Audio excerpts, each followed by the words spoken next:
The wind blows hot and heavy, as if the air itself is exhausted. You take a deep breath, and the dust rising from the valley clings to your sweaty skin. Ahead, the horizon isn't just distant, it's threatening. A sea of soldiers, lights, flags, and shouts mingling with the rumble of war drums. Overhead, the sky looks sick. Black clouds writhe like serpents, illuminated by lightning that doesn't bring rain, only heralds judgment. You tighten your grip on your sword. The cold metal contrasts with the heat burning your body. Your heart no longer beats as it used to. It throbs like a war drum. You haven't slept well in days, but today, more than ever, sleep would be impossible. You know where you are. You know what will begin. The place is Megiddo, but the name echoes throughout the land, Armageddon. A deep voice echoes within you. It's not a man's, nor an angel's you can see. It's a summons that resonates in your soul. Time is up. Today the king comes to judge and wage war. You look up, and for a moment the sky seems closer, as if an invisible door were opening, but the roar of thousands of footsteps wrenches you from that glimpse. The ground trembles. You feel the weight of entire armies moving under your feet. Tanks, horses, machines, and things you don't recognize. Technology and terror mixed together. The entire world has brought its weapons to this valley, but deep down, everyone knows it's not just men they're fighting against today. The smell is suffocating. Burning oil, dried blood, sweat, and smoke. Every breath is a reminder that this isn't a workout, it's the end. You remember the words you heard one day. The nations will gather against the Lamb, but the Lamb will overcome them. Looking at the enemy army, these words seem crazy, but something inside you insists they are true. A sound cuts through the air. It's not a human trumpet.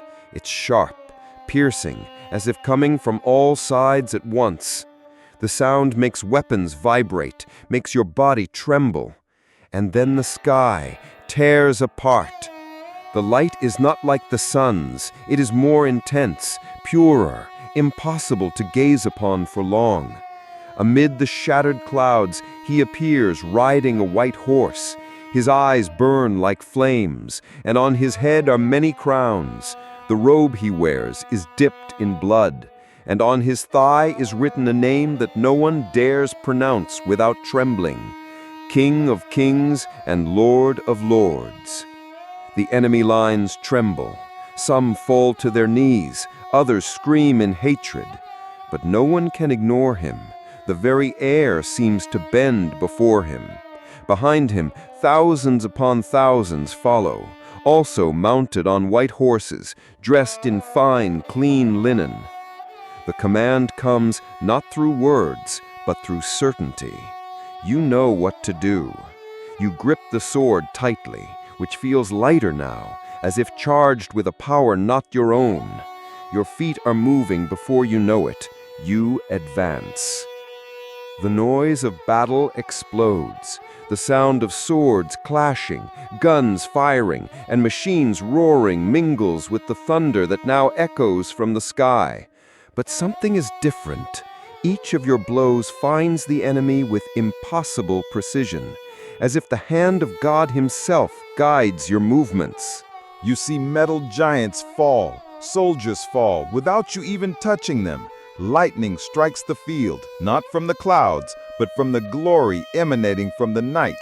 And where the light touches, darkness is instantly consumed. Amidst the chaos, you realize something terrible. It's not just flesh and bone that's falling.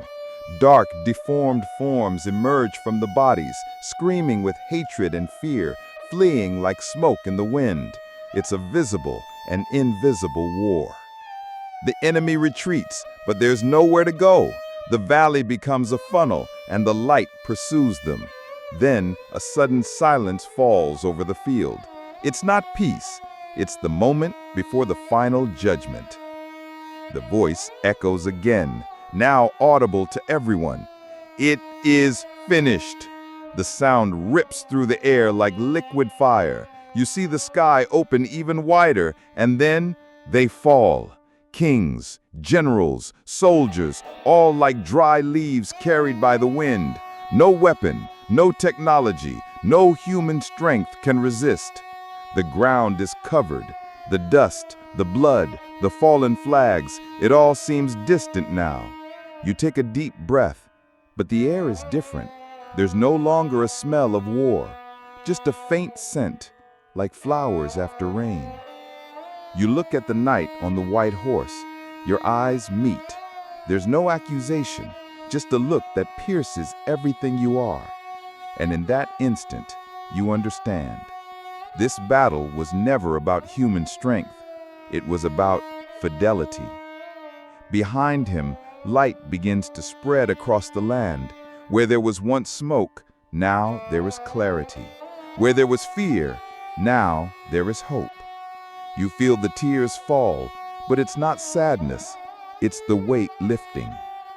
You still hold the sword, but it no longer seems necessary. The war is over.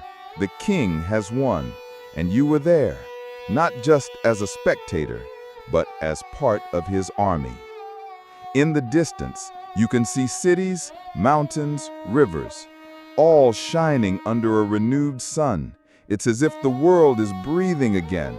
You step forward, no longer to fight, but to live in the kingdom that has just been born. And deep down, one certainty remains. This was the last day of the war and the first day of eternity.